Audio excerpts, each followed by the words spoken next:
ନମସ୍କାର ସାଙ୍ଗମାନେ କେମିତି ଅଛନ୍ତି? ଆଶା କରୁଛି ଭଲ ଅଛନ୍ତି। ମୁଁ ସୌମ୍ୟ ଆଜି ଆପଣମାନଙ୍କ ପାଇଁ ନେଇ ଆସିଛି ଫ୍ୟୁଚର ପରଫେକ୍ଟ କଣ୍ଟିନ୍ୟୁଅସ୍ ଟେନ୍ସ। ଆଗରୁ ଆମେ ପ୍ରେଜେଣ୍ଟ ଟେନ୍ସ ବିଷୟରେ ପଢ଼ିଲେ, ପ୍ରେଜେଣ୍ଟ ଟେନ୍ସର ଚାରୋଟି ଫର୍ମ ପଢ଼ିଲେ, ପାଷ୍ଟ ଟେନ୍ସର ଚାରୋଟି ଫର୍ମ ପଢ଼ିଲେ, ଆଉ ଫ୍ୟୁଚରର ମଧ୍ୟ ତିନୋଟି ଫର୍ମ ପଢ଼ି ସାରିଛେ। ଆଜି ଆମେ ଶେଷ ଫର୍ମଟି ପଢ଼ିବା, ଯାହାକି ଆମର ଫ୍ୟୁଚର ପରଫେକ୍ଟ କଣ୍ଟିନ୍ୟୁଅସ୍ ଟେନ୍ସ। ତାହେଲେ ଚାଲନ୍ତୁ ଆମେ ଷ୍ଟାର୍ଟ କରିବା। ଫ୍ୟୁଚର କ'ଣ, ଫ୍ୟୁଚର ପରଫେକ୍ଟ କଣ୍ଟିନ୍ୟୁଅସ୍ ଟେନ୍ସ କ'ଣ, ତା ବିଷୟରେ ଭଲ ଭାବେ ବୁଝିବା। ତ ଆମର ଫ୍ୟୁଚର ପରଫେକ୍ଟ କଣ୍ଟିନ୍ୟୁଅସ୍ ଟେନ୍ସ ଆମେ କୋଉଠି ୟୁଜ୍ କରିଥାଉ ନା, ଯଦି ଭବିଷ୍ୟତର ଗୋଟିଏ କାମ ହେବା ବେଳକୁ ଆଉ ଗୋଟେ କାମ କ'ଣ ହେଇଥିବ, କଣ୍ଟିନ୍ୟୁ କରୁଥିବ ବୋଲି ବୁଝା ପଡ଼ିବ, ତାହେଲେ ଆମେ ସେଇ ସିଚୁଏସନରେ ଆମେ ୟୁଜ୍ କରିଥାଉ ଫ୍ୟୁଚର ପରଫେକ୍ଟ କଣ୍ଟିନ୍ୟୁଅସ୍ ଟେନ୍ସ। ହେଲା, ତାହେଲେ ଆମେ ଏଇ ଫ୍ୟୁଚର ପରଫେକ୍ଟ କଣ୍ଟିନ୍ୟୁଅସ୍ ଟେନ୍ସ ର ସେଣ୍ଟେନ୍ସ ଷ୍ଟ୍ରକ୍ଚର କ'ଣ ହବ ଆମେ ଫାଷ୍ଟ ଦେଖିବା। ତାହେଲେ ସେଣ୍ଟେନ୍ସ ଷ୍ଟ୍ରକ୍ଚର କ'ଣ ହବ ନା, ଆମର ପଜିଟିଭ ସେଣ୍ଟେନ୍ସର ଷ୍ଟ୍ରକ୍ଚର କ'ଣ ହବ, ନେଗେଟିଭର କ'ଣ ହବ, ଆଉ ଆମର ଇଣ୍ଟରୋଗେଟିଭର କ'ଣ ହବ ଆମେ ଦେଖିବା। ତାହେଲେ ଫାଷ୍ଟ ଆମେ ଦେଖିବା ନା, ଆମର ପଜିଟିଭ ସେଣ୍ଟେନ୍ସର ଷ୍ଟ୍ରକ୍ଚର କ'ଣ ହବ। ପଜିଟିଭ ସେଣ୍ଟେନ୍ସ, ତାହେଲେ ଦେଖ ପଜିଟିଭ ସେଣ୍ଟେନ୍ସର ଆମ ଷ୍ଟ୍ରକ୍ଚର କ'ଣ ହବ, ଯାହାକୁ ଆମେ ଏଫର୍ମେଟିଭ ସେଣ୍ଟେନ୍ସ ମଧ୍ୟ କହିଥାଉ। ତାହେଲେ ତାର ଷ୍ଟ୍ରକ୍ଚର ଆମର କ'ଣ ହବ ନା, ତାର ଷ୍ଟ୍ରକ୍ଚର ହବ ଆମର ଫାଷ୍ଟ ରହିବ ସବଜେକ୍ଟ। ସବୁ ସେଣ୍ଟେନ୍ସରେ ତ ଫାଷ୍ଟ ଆମର ସବଜେକ୍ଟ ଆସିବ, ତାହେଲେ ପଜିଟିଭ ସେଣ୍ଟେନ୍ସରେ। ତାପରେ ଆମର ଆସିବ ୱିଲ୍। ୱିଲ୍ ସେଲ୍ ମଧ୍ୟ ୟୁଜ୍ ହଉଥିଲା, କିନ୍ତୁ ଏବେ ଆଉ ୟୁଜ୍ ହଉନି। ତାହେଲେ ଆମେ ୱିଲ୍କୁ ନେଇକି ହିଁ ଲେଖିବା। ସବଜେକ୍ଟ ଆସିଲା, ୱିଲ୍ ଆସିଲା, ତାପରେ ଆସିବ ହେଭ୍ ଆସିବ, ହେଭ୍ ପରେ ଆସିବ been. Subject, will, have, been. ତାପରେ କ'ଣ ଆସିବ ନା, ଭର୍ବରେ ଆଇଏନଜି ଫର୍ମ ୟୁଜ୍ ହବ, ଆଉ ଆମର ଅବଜେକ୍ଟ ରହିବ। ଇଏ ହେଲା ଆମର ପଜିଟିଭ ସେଣ୍ଟେନ୍ସର ଷ୍ଟ୍ରକ୍ଚର। ସେମିତି ଆମର ନେଗେଟିଭ ସେଣ୍ଟେନ୍ସର ଷ୍ଟ୍ରକ୍ଚର କ'ଣ ହବ ନା, ନେଗେଟିଭ ସେଣ୍ଟେନ୍ସର ଷ୍ଟ୍ରକ୍ଚର ହବ ଫାଷ୍ଟ ଆସିବ ଆମର ସବଜେକ୍ଟ, ତାପରେ ଆସିବ କିଏ ୱିଲ୍, ତାପରେ ଆସିବ ନଟ୍, ତାପରେ ହେଭ୍ ଆଉ been. Will not have been, ତାପରେ ଭର୍ବରେ ଆଇଏନଜି ୟୁଜ୍ ହବ, ତାପରେ ରହିବ ଆମର object. Will not have been କୁ ଆମେ ଏମିତି ଲେଖିଥାଉ, ସର୍ଟ ଫର୍ମରେ ମଧ୍ୟ ଆମେ ତାକୁ ଲେଖିଥାଉ। ୱାଣ୍ଟ ବୋଲିକି କହିଥାଉ ଯାହାକୁ, ସବଜେକ୍ଟ ୱାଣ୍ଟ, ହେଭ୍ ବିନ୍, ଭର୍ବରେ ଆଇଏନଜି। ଏ ହେଲା ନେଗେଟିଭ ସେଣ୍ଟେନ୍ସ। ସେମିତି ଆମର ଇଣ୍ଟରୋଗେଟିଭ ସେଣ୍ଟେନ୍ସ କହିଲେ କ୍ୱେଶ୍ଚେନ୍ ବାଲା ସେଣ୍ଟେନ୍ସ। କ୍ୱେଶ୍ଚେନ୍ ବାଲା ସେଣ୍ଟେନ୍ସ ଦୁଇ ପ୍ରକାର, ଗୋଟେ WH ୱାର୍ଡ ବାଲା କ୍ୱେଶ୍ଚେନ୍, ଆଉ ଗୋଟେ yes no ବାଲା କ୍ୱେଶ୍ଚେନ୍। ତାହେଲେ yes no ବାଲା କ୍ୱେଶ୍ଚେନ୍ର ଷ୍ଟ୍ରକ୍ଚର କ'ଣ ହବ ନା, ତାର କ୍ୱେଶ୍ଚେନ୍ ହବ, ତାର ଷ୍ଟ୍ରକ୍ଚର ହବ ଫାଷ୍ଟ ଆସିବ ଆମର ୱିଲ୍ ଆସିବ, ୱିଲ୍ ପରେ ରହିବ ଆମର ସବଜେକ୍ଟ ପରେ ଆସିବ ଆମର ହେଭ୍, ତା ସହିତ ଆସିବ been. Will, subject, have been, ତାପରେ ଭର୍ବରେ ଆଇଏନଜି ଫର୍ମ ୟୁଜ୍ ହବ, ଏବଂ ଆମର ଯଦି ଆଉ କିଛି ରହିବାକୁ ଅଛି ତାହେଲେ ରହିବ, ଆଉ କ୍ୱେଶ୍ଚେନ୍ ମାର୍କ ରହିବ। ଇଏ ହେଲା ଆମର ୟେସ୍ नो ବାଲା କ୍ୱେଶ୍ଚେନ୍। ୟେସ୍ नो ବାଲା କ୍ୱେଶ୍ଚେନ୍ ପରେ ଆମେ ଆଉ ଗୋଟେ ଟାଇପର କ୍ୱେଶ୍ଚେନ୍ ଜାଣିଛୁ, ଯାହାକୁ ଆମେ WH ୱାର୍ଡ ବାଲା କ୍ୱେଶ୍ଚେନ୍ ବୋଲି କହିଥାଉ। WH ୱାର୍ଡ କ'ଣ ଜାଣିଛ ପିଲାମାନେ ନା, କ'ଣ WH ୱାର୍ଡ ନା, ଆମେ ଯୋଉ କହିଥାଉ ହ୍ୱାଟ୍ କହିଥାଉ, ହ୍ୱାଇ କହିଥାଉ, ଏସବୁରେ ଫାଷ୍ଟ ଆମର WH ୱାର୍ଡ ଆସୁଛି। WH ତାର ସ୍ପେଲିଂରେ ନା, ତ ଆମେ ସେଇ ସବୁ ଗୁଡ଼ାକୁ ଆମେ WH ୱାର୍ଡ ବୋଲିକି କହିଥାଉ। ତାହେଲେ ତାର ଷ୍ଟ୍ରକ୍ଚର କ'ଣ ହବ ନା, ତାର ଷ୍ଟ୍ରକ୍ଚର ହେବ ଆମର କ'ଣ, ଫାଷ୍ଟ ଆସିବ ଆମର WH ୱାର୍ଡ, ତାପରେ କିଏ ଆସିବ WH ୱାର୍ଡ ପରେ ନା, ଆସିବ ଆମର ୱିଲ୍ ଆସିବ। ୱିଲ୍ ଆସିଲା, ତାପରେ ସବଜେକ୍ଟ, ତାପରେ ସେମିତି ରହିବ କ'ଣ, ହେଭ୍ ବିନ୍, ଆଉ ରହିଲା ଆମର ଭର୍ବରେ ଆଇଏନଜି, ଦେନ୍ ରହିବ ଆମର ଯାହା ରହିବା କଥା, ଯଦି କିଛି ଆଉ କିଛି ଅଛି ତାହେଲେ ରହିବ, ତାପରେ ରହିବ କ୍ୱେଶ୍ଚେନ୍ ମାର୍କ। ବୁଝିହେଲା ପିଲାମାନେ? ଏ ହେଲା ଆମର ସେଣ୍ଟେନ୍ସ ଷ୍ଟ୍ରକ୍ଚର।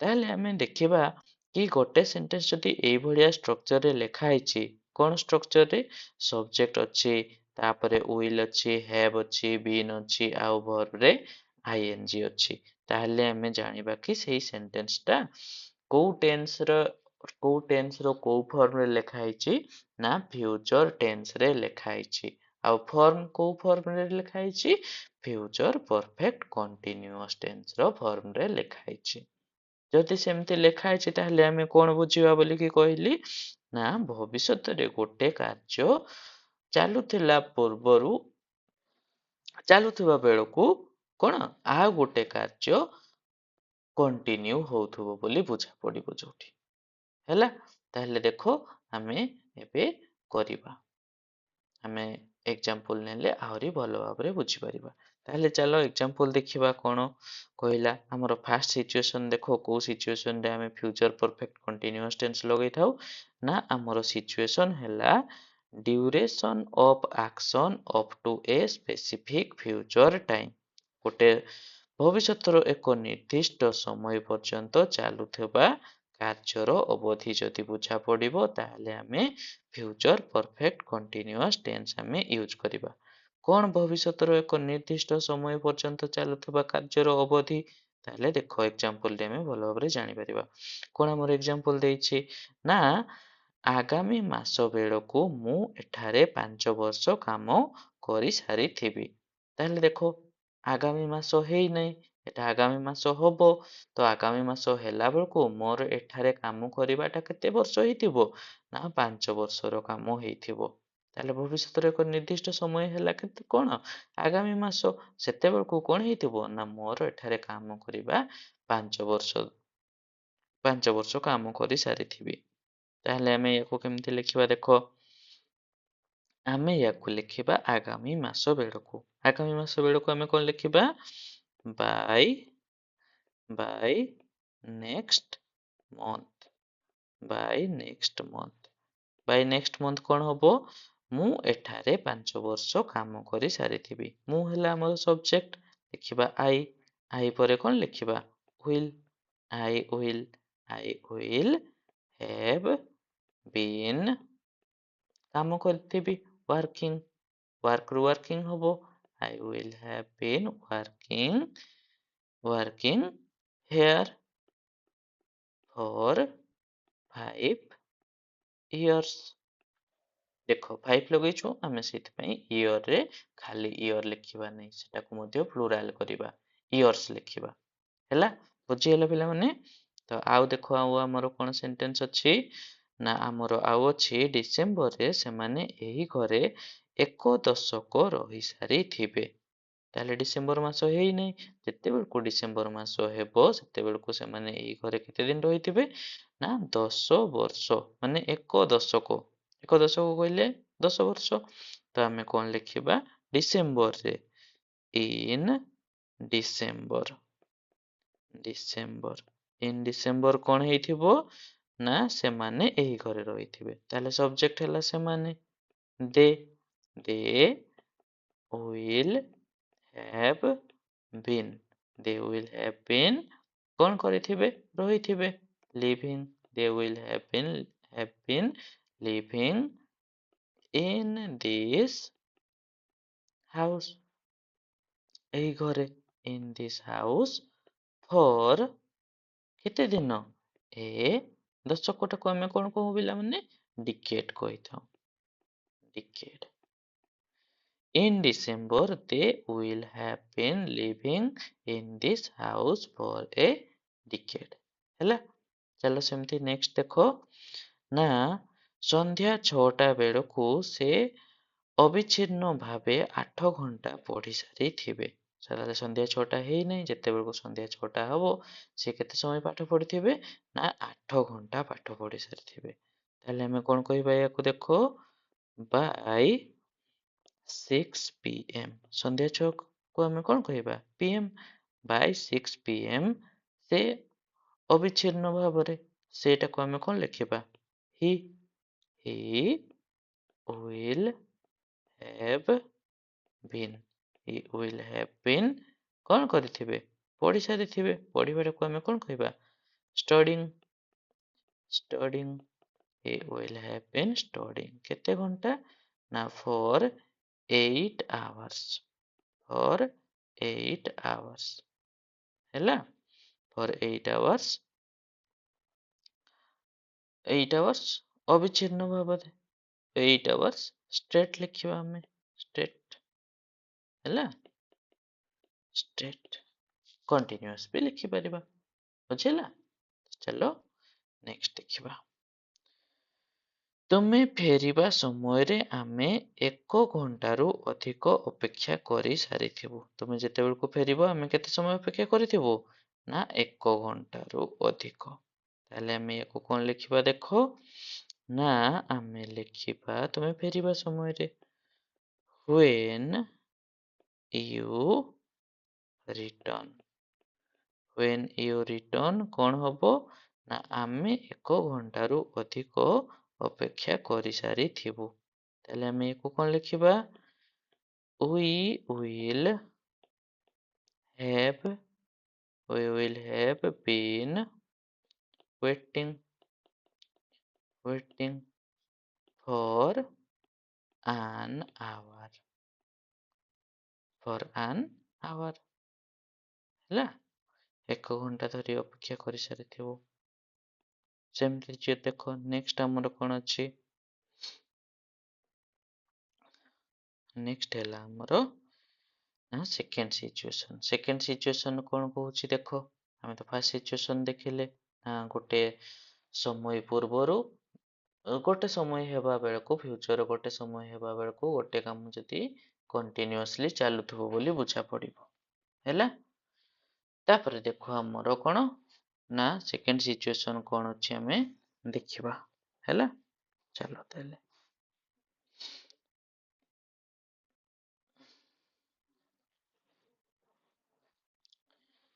ଦେଖ ଆମର ସେକେଣ୍ଡ ସିଚୁଏସନ ହେଲା cause of A future situation ଭବିଷ୍ୟତରେ ଦେଖାଯାଉଥିବା କୌଣସି ଅବସ୍ଥାର କାରଣ ଯଦି ଆମେ କହିବା ତାହେଲେ ଯେମିତି କି ଦେଖ ଆମର ଏକ୍ସାମ୍ପଲ ଦିଆ ହେଇଛି ସେ କ୍ଳାନ୍ତ ହେବେ କାରଣ ସେ 24 ଘଣ୍ଟା ଧରି ଯାତ୍ରା କରୁଥିବେ ତାହେଲେ ଆମେ ୟାକୁ କଣ ଲେଖିବା ଦେଖ ସେ କ୍ଳାନ୍ତ ହେବେ ତାହେଲେ ଆମେ ଲେଖିବା he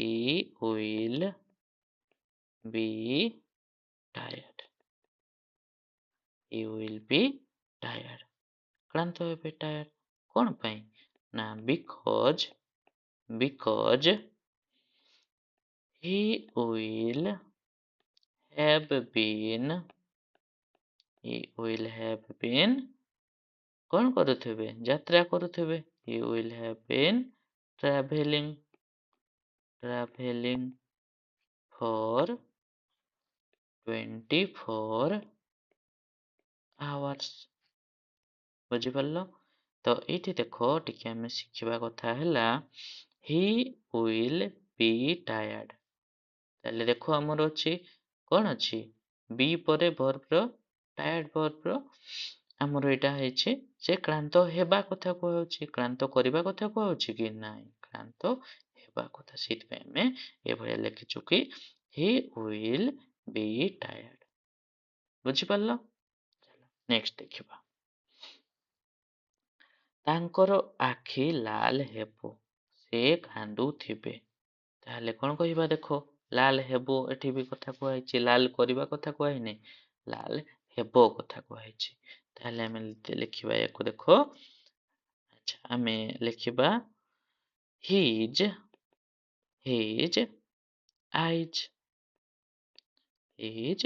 eyes will be red ତାଙ୍କର ଆଖି ଲାଲ ହେବ କଣ ପାଇଁ ନା ସେ କାନ୍ଦୁଥିବେ କୁ ଆମେ କଣ ଲେଖିବା ନା ଆମେ ଲେଖିବା she will have been crying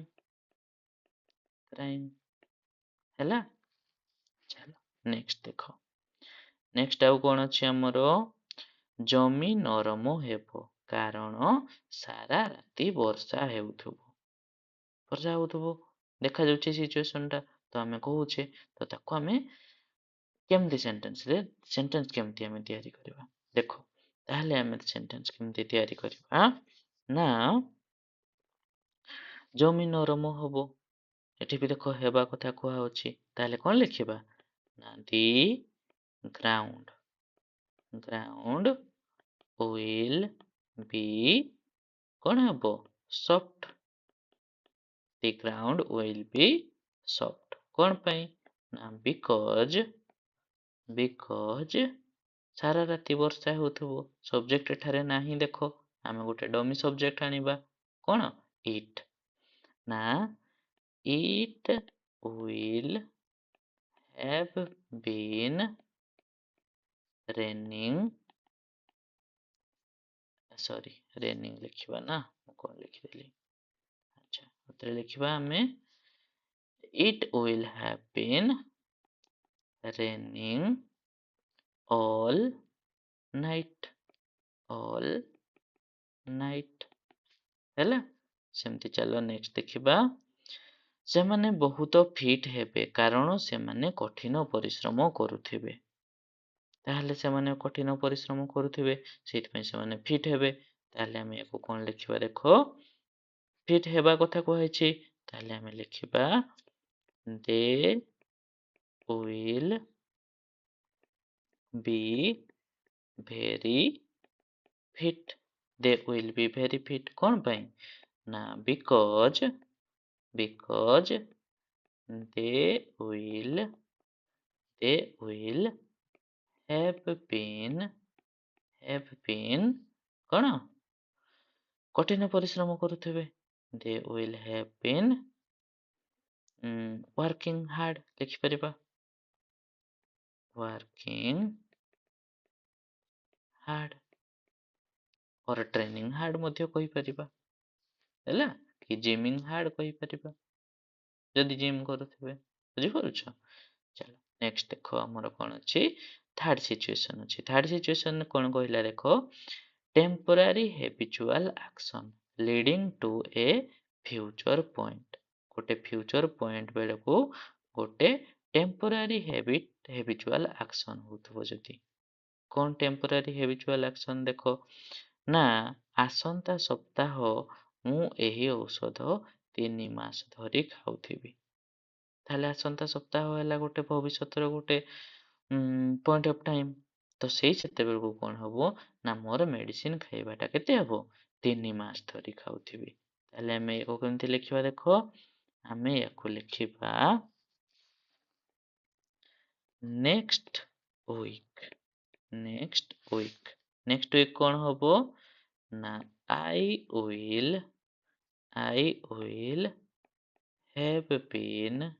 I will have been taking this medicine I will taking this medicine କେତେ for 3 months ହେଲା। ବୁଝିଗଲେ ପିଲାମାନେ। ଚାଲ ନେକ୍ସଟ ଦେଖିବା ସେମିତି। ନେକ୍ସଟ ଆମର କଣ ଅଛି ଗ୍ରୀଷ୍ମ ବେଳକୁ ସେ ଫ୍ରେଞ୍ଚ ଭାଷା 1 ବର୍ଷ ଧରି ଶିଖୁଥିବେ। ଯେତେବେଳେ ଗ୍ରୀଷ୍ମ ହେବ ତାଙ୍କର ଫ୍ରେଞ୍ଚ ଶିଖିବାଟା କେତେ ଦିନ ହେଉଥିବ ନା 1 ବର୍ଷ ଧରି ହେଉଥିବ। ତାହେଲେ ଆମେ ୟାକୁ କେମିତି ଲେଖିବା ଦେଖ by summer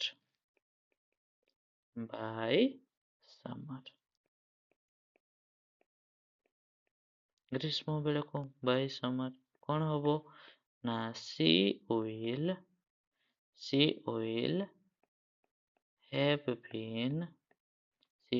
have been learning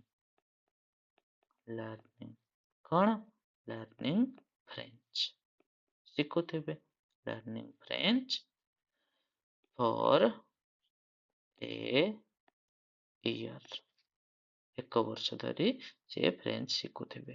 ସେମିତି ଦେଖ ନେକ୍ସଟ ଜୁଲାଇରେ ଆମେ ଆମ ଘର ପାଇଁ 5 ବର୍ଷ ଧରି ଟଙ୍କା ସଞ୍ଚୟ କରୁଥିବୁ। ଜୁଲାଇ ମାସ ବେଳକୁ ଆମର କେତେ 5 ବର୍ଷ ହେଇଯିବ ଟଙ୍କା ସଞ୍ଚୟ କରିବା। ତାହେଲେ ଆମେ କଣ ଲେଖିବା ଦେଖ in July. In July. କ'ଣ ହବ ନା we will have been saving କ'ଣ money. We will have been saving money. କେତେ ଦିନ ଧରି ନା for କ'ଣ ପାଇଁ ଆଗ ସେଟା ଲେଖିବା for our house for our house for 5 years ହେଲା। ଚାଲ ନେକ୍ସଟ ଦେଖ ସେମିତି ସେ ଅବସର ନେଲା ବେଳକୁ ସେ 40 ବର୍ଷ ଧରି ଧୂମ୍ରପାନ କରୁଥିବେ। ତାହେଲେ ସେ ଯେତେବେଳକୁ ରିଟାୟାରମେଣ୍ଟ ନେବେ ସେତେବେଳକୁ କ'ଣ କରିଥିବେ 40 ବର୍ଷ ଧରି ସେ ସ୍ମୋକିଂ କରୁଥିବେ ଧୂମ୍ରପାନ ନା କି। ତାହେଲେ ଦେଖ ସେ ଅବସର ନେଲା ବେଳକୁ କ'ଣ ଲେଖିବା by the time he retired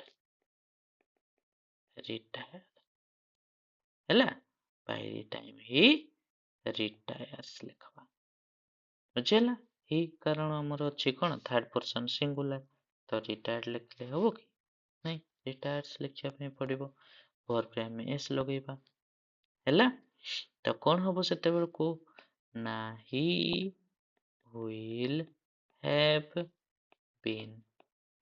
will have been କ'ଣ କରୁଥିବେ ସ୍ମୋକିଂ କରୁଥିବେ ସ୍ମୋକିଂ କେତେ ଦିନ ଧରି for 40 years 40 ବର୍ଷ ଧରି ହେଲା।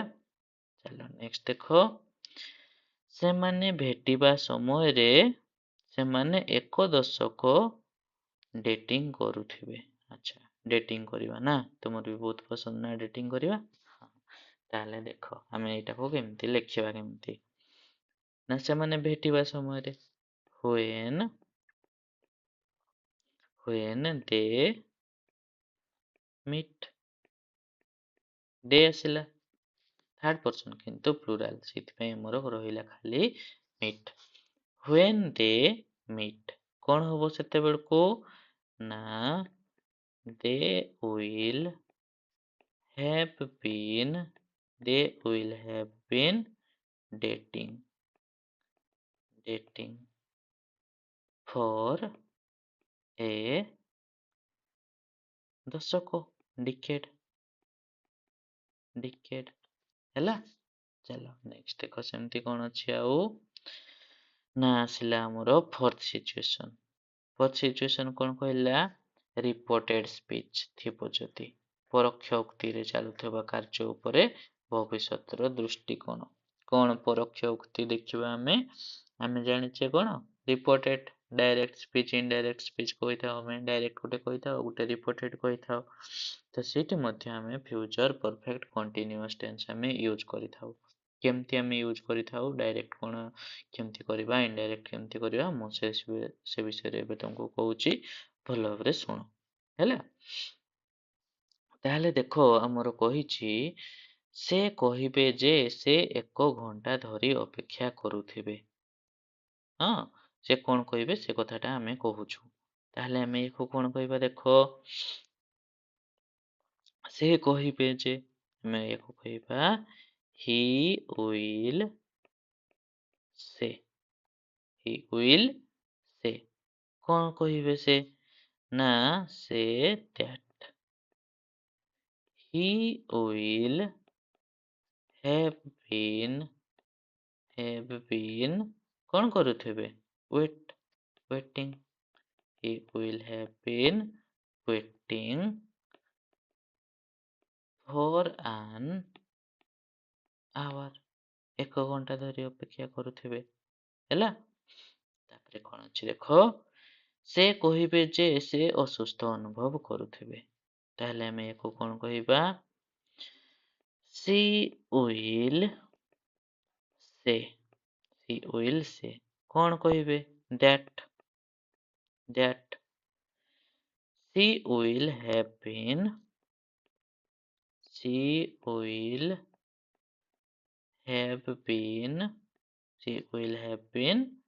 feeling କଣ ଅସୁସ୍ଥ unwell unwell ହେଲା। ସେମିତି ଦେଖିବା ଆମେ ସେମାନେ କହିବେ ଯେ ସେମାନେ ତାହା ଉପରେ କାମ କରୁଥିବେ। ତାହେଲେ ଆମେ ୟାକୁ କଣ କହିବା ଦେଖ ସେମାନେ କହିବେ ଯେ ଆମେ କହିବା ତାକୁ they will say that they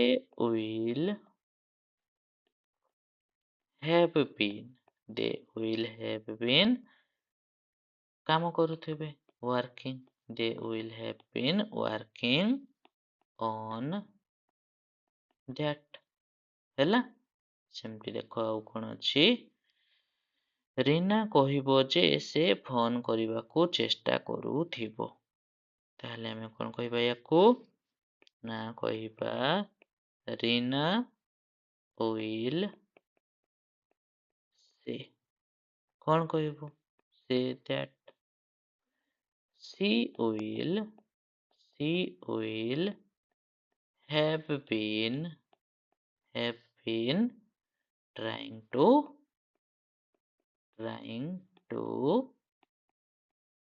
call ହେଲା।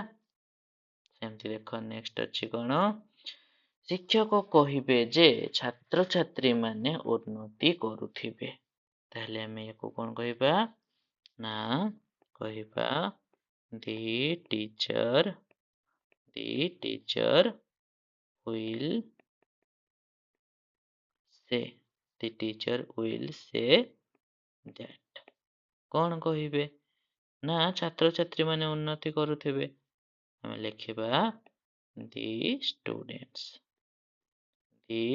students କଣ କରୁଥିବେ ନା will have been ଉନ୍ନତି improving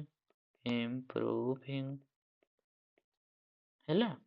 ଚାଲ ସେମିତି ନେକ୍ସଟ ଦେଖ ଆଉ କଣ ରହିଲା ନା ଆଉ ରହିଲା ଆମର fifth situation emphasizing the length of an ongoing future process ଭବିଷ୍ୟତରେ ଚାଲୁଥିବା ଗୋଟେ ପ୍ରକ୍ରିୟାର ଦୈର୍ଘ୍ୟ ଉପରେ ଯଦି ଆମେ emphasize କରିବା କେମିତି ଦେଖ ନା ଆମେ କହୁଛେ 2050 ବେଳକୁ ବୈଜ୍ଞାନିକମାନେ 1 ଶତାବ୍ଦୀରୁ ଅଧିକ ଜଳବାୟୁ ପରିବର୍ତ୍ତନ ଉପରେ ଗବେଷଣା କରିସାରିଥିବେ। ତାହେଲେ ଆମେ ୟାକୁ କେମିତି କହିବା ଦେଖ ନା ଆମେ ୟାକୁ କହିବା 2050 ବେଳକୁ ତାହେଲେ by 2050 କଣ ହବ ବୈଜ୍ଞାନିକମାନେ କଣ କରୁଥିବେ ଗବେଷଣା କରିସାରିଥିବେ। ତାହେଲେ ଆମେ କହିବା ବୈଜ୍ଞାନିକ ମାନେ ହେଲେ ଆମର ସବଜେକ୍ଟ। ତାହେଲେ ଆମେ ଲେଖିବା ସାଇଣ୍ଟିଷ୍ଟସ୍ କଣ କରୁଥିବେ will have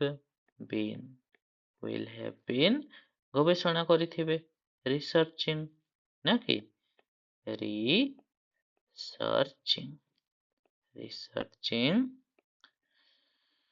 researching କଣ କରିଥିବେ କାହା ଉପରେ ରିସର୍ଚ୍ଚ କରିଥିବେ researching climate change ଉପରେ ରିସର୍ଚ୍ଚ କରିଥିବେ ଜଳବାୟୁ ପରିବର୍ତ୍ତନ climate change ହେଲା climate change କେତେ ଦିନ ଧରି ନା for over a century ହେଲା 1 ଶତାବ୍ଦୀରୁ ଅଧିକ ସମୟ ଧରି ବୁଝିପାରୁଛ ନା ବୈଜ୍ଞାନିକ ମାନେ 1 ଶତାବ୍ଦୀରୁ ଅଧିକ ଜଳବାୟୁ ପରିବର୍ତ୍ତନ ଉପରେ ଗବେଷଣା କରୁଥିବେ ହେଲା। ସେମିତି ଚାଲ ନେକ୍ସଟ ଦେଖ ଆଉ କଣ ରହିଲା ସେଣ୍ଟେନ୍ସ ରହିଲା ପରବର୍ତ୍ତୀ ବର୍ଷ ଏହି ସମୟରେ କାରିଗରମାନେ ଏହି ପୋଲଟି 3 ବର୍ଷ ଧରି ନିର୍ମାଣ କରୁଥିବେ। ତାହେଲେ ଆମେ କଣ କହିବା ୟାକୁ ଆମେ କହିବା this time ପରବର୍ତ୍ତୀ ବର୍ଷ ଏହି ସମୟରେ ନା କି ଆମେ କହିବା this time next year this time next year କଣ ହବ ନା କାରିଗର ମାନେ ତାହେଲେ ଆମେ କହିବା the worker କହିଲେ ବି ହବ ଦି ୱାର୍କର କ'ଣ କରୁଥିବେ? ଦି ୱାର୍କର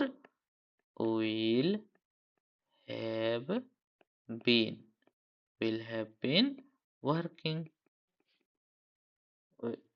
କହିବା ନା ନା ନିର୍ମାଣ କରୁଥିବେ ତ ୱାର୍କିଂ ନେଇ କହିବା ଆମେ ୟାକୁ କନଷ୍ଟ୍ରକ୍ଟିଂ କହିଲେ ଆଉ ଟିକେ ଭଲ ହବ ତାହେଲେ ଆମେ କନଷ୍ଟ୍ରକ୍ଟିଂ ହିଁ କହିବା the worker will have been constructing constructing will have been constructing this bridge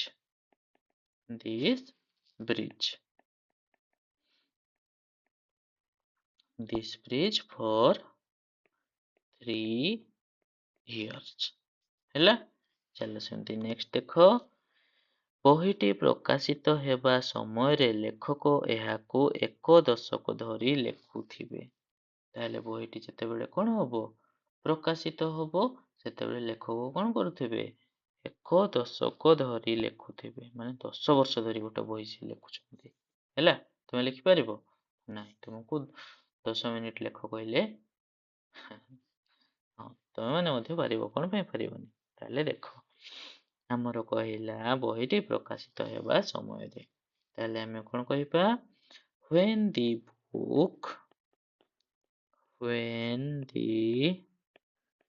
book କ'ଣ ହବ publish ହବ when the book publish ହେଲା। ତ କ'ଣ ହବ ନା the author ଲେଖକ the author will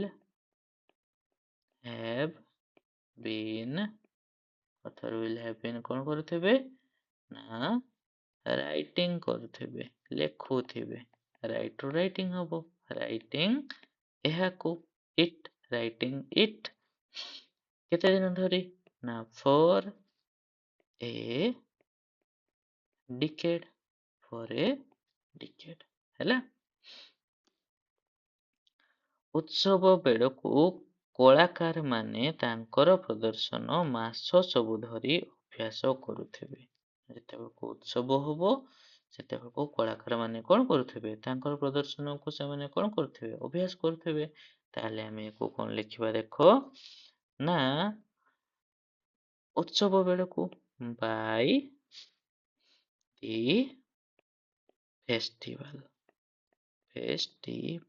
by the festival କ'ଣ ହବ ନା the artist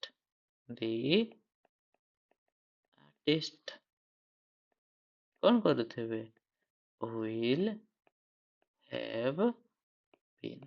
will have been practice କରୁଥିବେ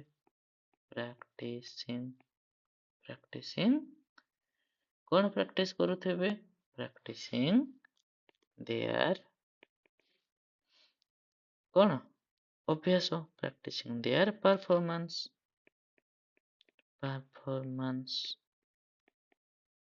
ପ୍ରଦର୍ଶନ for months ହେଲା। By the festival the artist will have been practicing their performance for months ହେଲା। ସେମିତି ଦେଖ ନେକ୍ସଟ ଆଉ କ'ଣ ଅଛି ନା ଅବସର ପାର୍ଟିରେ ଲୋକମାନେ ଘଣ୍ଟା ସବୁ ଧରି ସ୍ମୃତି ବାଣ୍ଟୁଥିବେ। ନା ଯେତେବେଳେ ଆମର କ'ଣ ହବ ରିଟାୟାରମେଣ୍ଟ ଅବସର ପାର୍ଟି ହବ ସେତେବେଳେ କ'ଣ କରୁଥିବେ ଲୋକମାନେ ତାଙ୍କର ସବୁ ମେମୋରି ସବୁ କ'ଣ କହୁଥିବେ। ତାହେଲେ ଆମେ କ'ଣ କହିବା ଦେଖ ଆମେ କହିବା ଅବସର ପାର୍ଟିରେ at the retirement party କ'ଣ ହବ ନା people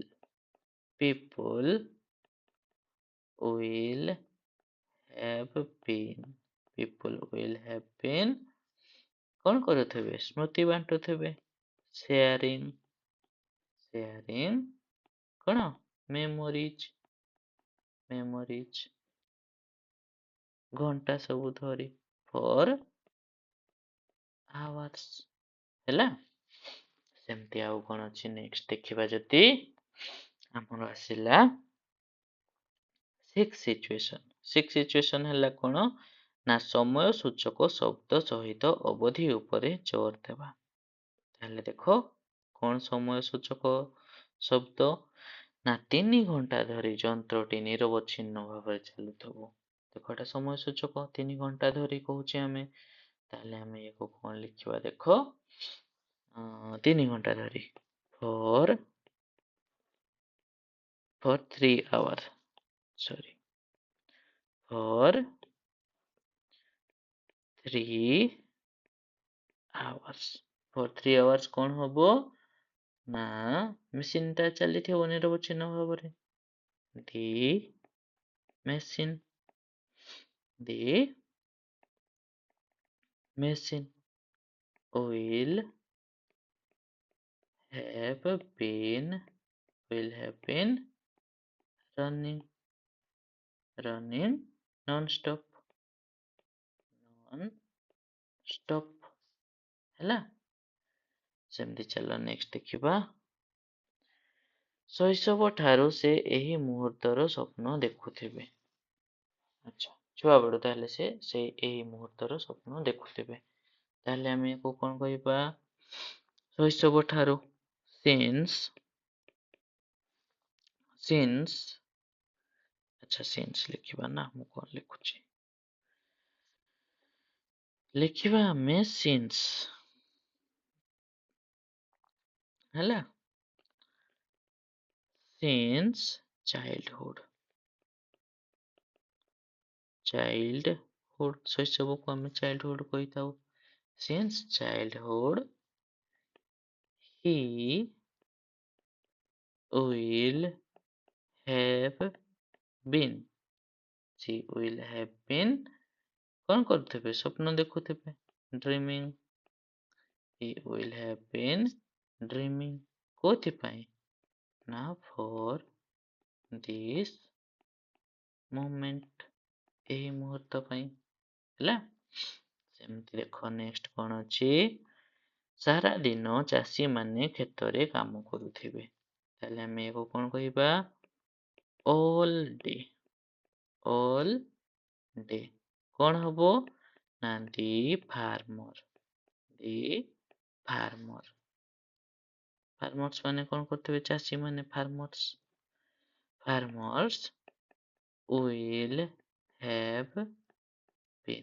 will have been working କାମ କରୁଥିବେ working କୋଉଥିପାଇଁ କୋଉଠି କାମ କରୁଥିବେ in the field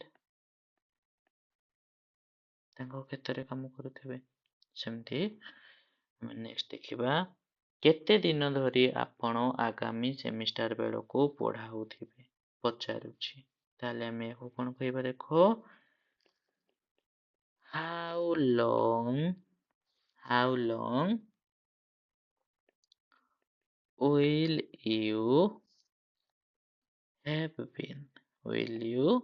have been କଣ କରୁଥିବେ ପଢଉଥିବେ teaching have been teaching by semester ବେଳକୁ by next semester ହେଲା। ସେମିତି ଆଉ ଯଦି କଣ ଅଛି ଦେଖିବା ମଧ୍ୟରାତ୍ରି ପର୍ଯ୍ୟନ୍ତ ଉତ୍ସବ ଗୁଡ଼ିକୁ ଚାଲୁଥିବ। ତାହେଲେ ତାଙ୍କର କଣ ଉତ୍ସବ ଅଛି ସେଟା ମଧ୍ୟରାତ୍ରି ପର୍ଯ୍ୟନ୍ତ ଚାଲୁଥିବ। ତାହେଲେ ଆମେ ୟାକୁ କଣ କହିବା until midnight କଣ ହବ until midnight ନା ଉତ୍ସବ ଗୁଡ଼ିକୁ ଚାଲୁଥିବ ଉତ୍ସବ the celebration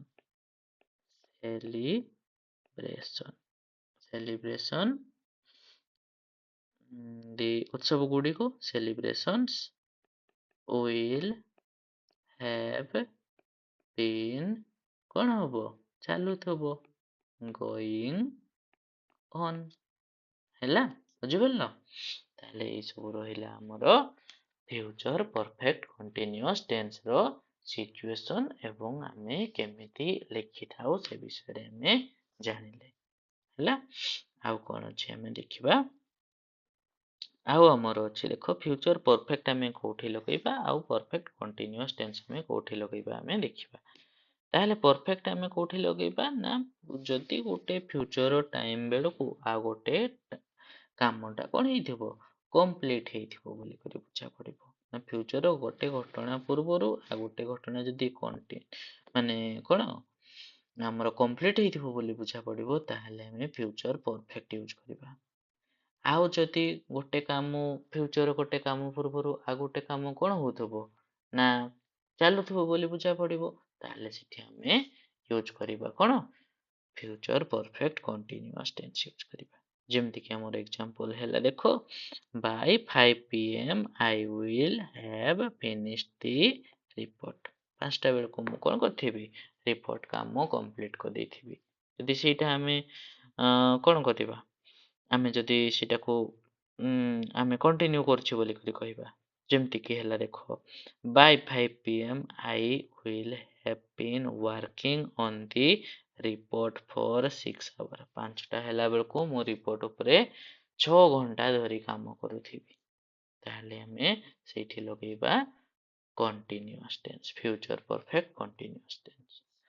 ଆଶା କରୁଛି ଫ୍ୟୁଚର ପରଫେକ୍ଟ କଣ୍ଟିନ୍ୟୁଅସ୍ ଟେନ୍ସ ବିଷୟରେ ଆପଣମାନେ ଭଲ ଭାବରେ ବୁଝିପାରିଥିବେ।